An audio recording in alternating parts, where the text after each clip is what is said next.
I still remember to this day how Jack strolled into my life as if it were yesterday or even today. There I was in one of the smallest cafes, sipping on what I hoped was their cheapest coffee, trying to piece my thoughts together before they even formed.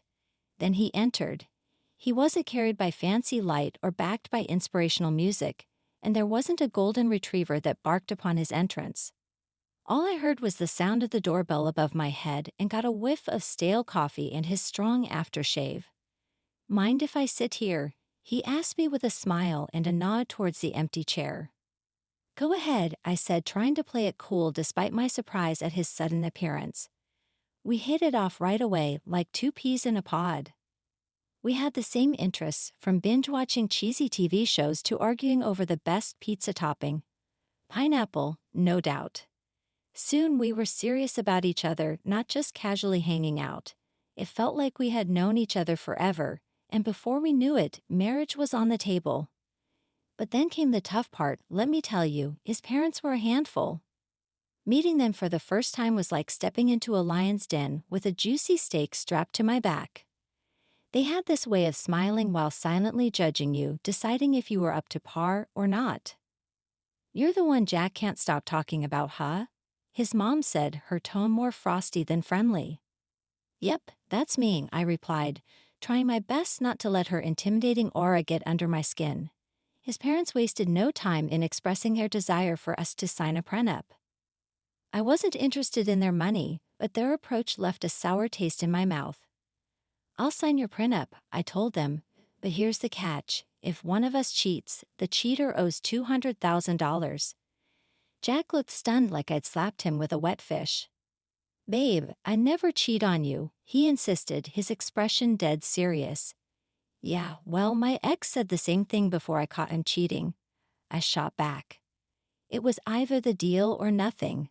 Jack eventually agreed, though his parents didn't seem too thrilled about it. We figured that settled the matter, but we were in for a surprise. One evening, we were curled up on our old, squeaky couch. We always talked about replacing it, but it held too many memories to let go. The TV droned on in the background, but we were too wrapped up in planning our dream trip to Switzerland. "We have to go," I exclaimed, excitement lighting up my eyes. Jack chuckled and pulled me closer.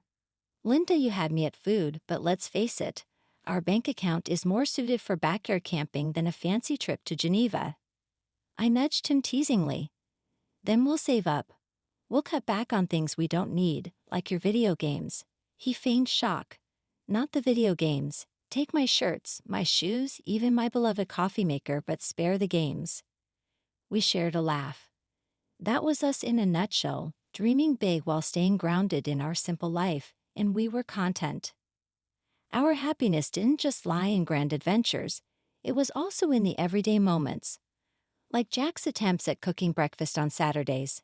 He wasn't a culinary master, but he had somehow perfected scrambled eggs and toast, which he proudly served with his less-than-perfect coffee. "I'm feeling scrambled eggs today. What do you think?" he'd ask, already making his way to the kitchen. One day, as we tackled the dishes together, a mundane chore that felt special because we did it side by side, Jack approached a topic we'd been avoiding. "Linda, we need to talk about, starting a family," he said, breaking the comfortable silence. I paused, holding a plate in my hands. "I know, it's just scary, isn't it?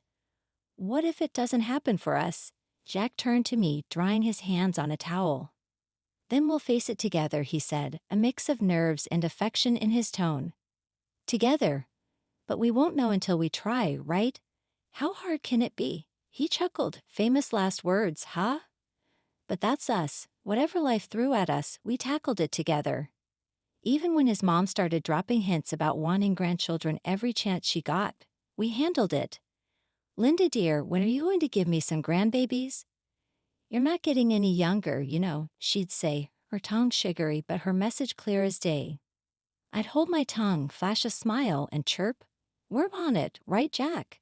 And he'd chime in, "Mom, chill out, okay? These things don't happen overnight." But as time passed, the pressure mounted. It wasn't just from his mom, but from us too. We longed for a family, but it wasn't falling into place as easily as we'd hoped. Since Safia found a new hobby in making my life tough, our home felt like a war zone, her sharp words the main ammo. It all boiled over during one Sunday lunch meant to be serene and easygoing. Right on cue, Safia barged in, uninvited. Just as we were about to dig in, the atmosphere turned tense the moment she stepped in. Her eyes scanned the room like she was inspecting a battleground. "Well, isn't this a quaint little setup?" she sneered, eyeing the modest meal I'd whipped up. "Quite the effort, Linda.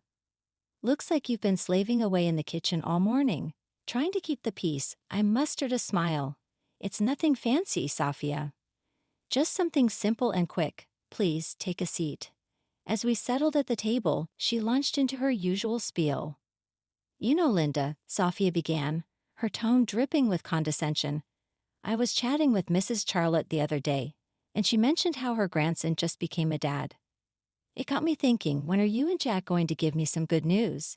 Time's ticking, you know." My cheeks flushed with a mix of embarrassment and frustration. I glanced at Jack, hoping for some backup, but he suddenly seemed very engrossed in his menu. "Mom, seriously," Jack finally mumbled, but it lacked conviction, and we all knew it. Undeterred, Safia pressed on. "I hate to be blunt, but you're not getting any younger. You work hard for your money. Why waste it on Linda if she can't fulfill her basic duties as a wife? Hiring help for cleaning and cooking would be much more efficient, don't you think?" That was the last straw. "Safia, I'm doing my best here." I blurted out. "It's not like I don't want kids, and as for house and cooking, I didn't realize marriage came with a job description." Safia scoffed. "Marriage isn't a free ride, Linda. You have responsibilities, and frankly, you're not meeting them." The air grew heavy with tension, and tears threatened to spill from my eyes. But what hurt the most wasn't Safia's harsh words, it was Jack's silence. When he finally spoke, it wasn't in my defense. "Mom's right, maybe we should consider getting some extra help around here. It would take some weight off your shoulders too," he suggested. His words felt like a stab in the back. It was clear I was alone in this. In the days that followed, Safia's visits became more frequent and her criticisms sharper. She'd scrutinize every corner of the house, pointing out any flaw. "You call this clean?" she'd sneer. "Looks like a pigsty to me." Then came the jabs about my appearance. "Is that what you're wearing?" A wife should dress to please her husband. No wonder Jack seems exhausted. He comes home to this. I tried to stand up for myself. "Safia, I dress for myself, not Jack. And he's tired because he works hard, not because of my outfit." But it was pointless. Safia had made up her mind about me, and nothing I said seemed to make a difference. Jack's lack of support hit me the hardest. Every night after his mom's departure, we'd end up arguing. "Why won't you defend me, Jack? She's bulldozing over us, and you're just standing by," I plead. "Linda, she's set in her ways. What do you expect me to do? Kick my mom out?" He counter. "No, I expect you to be my partner, to stand with me, not her." It became evident that this went beyond Safia's disapproval. It was about us, our marriage, and whether we could withstand the onslaught of Safia's criticisms. As weeks passed, it dawned on me that this wasn't just a passing phase. It was a full-blown assault. If we didn't take action soon, there might not be anything left to salvage. Things between Jack and me had turned frosty ever since Safia ramped up her criticisms. But it wasn't just our home life feeling the strain. Jack himself had started behaving oddly, and it wasn't solely because of work stress. There was something else, something unsettling. It all began with his phone. Jack used to be open about it. We had no secrets. But then he began leaving the room whenever he received a call, and it was always from the same person, Paul, from work. One evening, I tried to sound nonchalant and asked, "Who's Paul? Work?" Jack visibly tensed up, a clear sign of nervousness. "Oh, just a new guy at the office who asks a lot of questions," he replied. But there were more changes. Jack, who never cared much about fashion, suddenly started paying attention to his appearance. The graphic tees and worn-out jeans disappeared, replaced by crisp shirts, slacks, and even cologne. "Since when did you start smelling like a department store?" I teased one morning, watching him style his hair differently. He just smirked. Can't a guy switch things up every once in a while? No harm in that, right? Then there were the late nights at work becoming more frequent. Another long one, babe, heat text. Sorry, this project is a killer. I'll be home soon, I promise, he'd reassure. But it would be well past midnight before I heard his keys jingle in the door. I couldn't shake the feeling that something wasn't right. It lingered like a shadow. That's when I decided to hire a private investigator. It felt like a scene from a cheesy TV show, but I needed to know for certain. The evidence arrived in a plain brown envelope, heartbreaking yet undeniable. Photos of Jack with another woman, their intimacy unmistakable, captured in moments that shattered our years together. But it was the recording that cut the deepest. Their conversations filled with affection and plans made it painfully clear he was in love with her, or at least with someone else. I sat there, staring at the damning evidence before me, a chilling reality sinking in. This could be the key I needed if our marriage spiraled into a messy divorce. The photos captured stolen moments from our life together, while the recorded words betrayed every "I love you" he ever whispered in my ear. But I kept it all to myself, a heavy burden I chose to carry alone. I wasn't ready to confront him, not yet. I needed time to strategize to navigate the collapse of our marriage while preserving my dignity. The days that followed passed in a blur. Jack maintained his facade, and I played the part of the beautiful wife, smiling outwardly while crumbling inside. Our conversations became a delicate dance around the truth, each word carefully chosen, every laugh forced. "Are you okay, Jack?" I'd inquire, genuine concern lacing my voice. "Yeah, just tired, you know. Work's been hectic," he'd respond, the lie bitter on my tongue. It seemed like just another ordinary day until I accidentally overheard a conversation that would change everything. As I passed by Jack's office, the door slightly ajar, and their voices drifted out. It was Jack and his mother, Sophia, and their conversation wasn't casual. Their tones were serious, filled with purpose. "I can't keep this up, Mom. It's not just about having kids anymore. I don't feel the same way about Linda. It's like we're living together as strangers, not as a married couple," Jack admitted, his voice heavy with exhaustion. Sophia's reply was cutting. "Well, can you blame yourself? She hasn't given you a child, and what else has she brought to this marriage? But let's not be hasty. My 65th birthday is approaching, and we wouldn't want to miss out on a generous gift from her, would we?" Her cynicism felt like a stab in the heart. They were using me, planning to keep me around just long enough to benefit from a lavish birthday present before discarding me. "Exactly, dear. Just a bit longer," Sophia affirmed, her words dripping with malice. I stood there, stunned and furious. They were plotting to push me out of the family as effortlessly as crossing off an item on a shopping list. The pain ran deep, but it fueled a burning desire for vengeance within me. They thought they could manipulate me and discard me at their convenience. I was determined to prove that I wasn't just a pawn in their twisted game. A few days later, we gathered for a family dinner that felt more like a scripted performance than a meal. Sophia brought up her impending birthday with a smile that made my stomach churn. "Lean in," she asked. "So, Linda dear, what do you have planned for my birthday? Something special, I hope?" I met her gaze calmly. "Sophia, I've been thinking of arranging a dinner at the city's most luxurious restaurant, an unforgettable evening." Her eyes gleamed with anticipation, and she exchanged a satisfied glance with Jack. They believed they had me cornered, but they didn't realize I was already 2 steps ahead. "Oh, Linda, that sounds lovely. Just close family, you know, keep it intimate," Sophia added, her voice oozing with insincerity. "Sophia, we'll make it a memorable occasion," I replied, the words leaving a bitter taste in my mouth. The weeks leading up to Sophia's 65th birthday felt like a slow march towards a reckoning. Every smirk from her and every indifferent nod from Jack fueled my resolve. My plan was straightforward yet daring: orchestrate a lavish dinner as a supposed gesture of affection, then unveil a monumental surprise. As with all well-laid plans, the devil was in the details.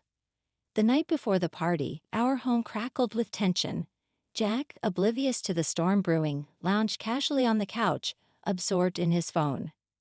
"Everything ready for tomorrow?" he inquired, still glued to the screen. You could say that, I replied, my voice masking the turmoil within. The day arrived, and as guests streamed into the opulent dining room we had reserved for Sophia's celebration, anticipation hung heavy in the air. My pulse quickened, not from nerves, but from the excitement of what was to come. Sophia, relishing the spotlight, luxuriated in the grandeur of her surroundings. "Oh, Linda, you've truly outdone yourself. This place is divine," she proclaimed loudly enough for neighboring tables to hear. As we settled in, the evening unfolded with a peculiar cheer typical of family gatherings. Laughs rang out, stories were shared. Then, as the dessert plates were whisked away, the waiter approached with the climax of the evening, the bill. He leaned in indiscreetly and murmured, "The staggering dinner cost $66,000. I handed over my credit card, my action going unnoticed by most. Then with a strange smirk, Jack decided to drop his bombshell. "Linda, it's time for the truth. I'm done with this with us. I want a divorce." His words hung heavily in the air, suffocating the room. Before I could fully process his announcement, Sophia, sharp and unyielding, interjected. "Well then, now that it's open, it's best you leave, Linda. Tonight is about family, and well, you're no longer part of ours." The room fell into a hushed silence, every gaze fixed on me, awaiting my response. But I refused to crumble. With a composure I didn't truly feel, I rose from my seat, nodded, and departed without a word. The chill of the night air slapped against my skin as I made my way home, the weight of finality crashing over me in waves. By the time I reached our apartment, I had a plan. I gathered my essentials, my numbness morphing into steely determination. This was the end of one chapter and the beginning of another. As I sealed my last suitcase, my thumb buzzed incessantly. Initially, I ignored it, but curiosity got the better of me. Sophia's voice erupted from the other end. "Linda, the payment didn't go through. You need to fix this right away," Sophia's voice demanded. The irony was bittersweet. In my preparations, I had blocked access to the shared account, anticipating it would be Jack's first move. "Oh, Sophia, what a shame. But since I'm no longer considered part of the family, as you've made abundantly clear, I'm afraid you'll have to handle this matter on your own." Her indignation crackled through the phone. But it was a symphony to my ears. The ensuing chaos was a fitting conclusion to the charade my marriage had become. I heard tales of the restaurant staff demanding payment, Sophia's escalating fits, and eventually the police being called to defuse the situation she had incited. In the end, it was Jack and his kin who scrambled to settle the bill. A poetic retribution for the betrayal and indignity they had subjected me to. The morning after the dinner felt like emerging from a tempest. Armed with my plan, my determination, and a stack of divorce papers in hand, I returned to what once was our shared abode for the final time. The atmosphere was tense, palpable as if it could be sliced with a blade. Jack and Sophia stood there, seemingly embroiled in a heated exchange. Their animosity toward me seemed to merge into a unified front of fury. "Upon my arrival, you've got some nerve showing your face here after last night," Jack spat, his features twisted in a mixture of anger and disbelief. Quick to echo his sentiment, Sophia hurled her barbs. "Great, you've disgraced us in front of the entire city. Do you comprehend the humiliation of having the police summoned on account of your actions?" People were laughing, filming. I met their fury with a composure I hardly felt. "Shame is that your primary concern right now?" I retorted, tossing the divorce papers onto the table and placing the incriminating photos of Jack's infidelity atop them.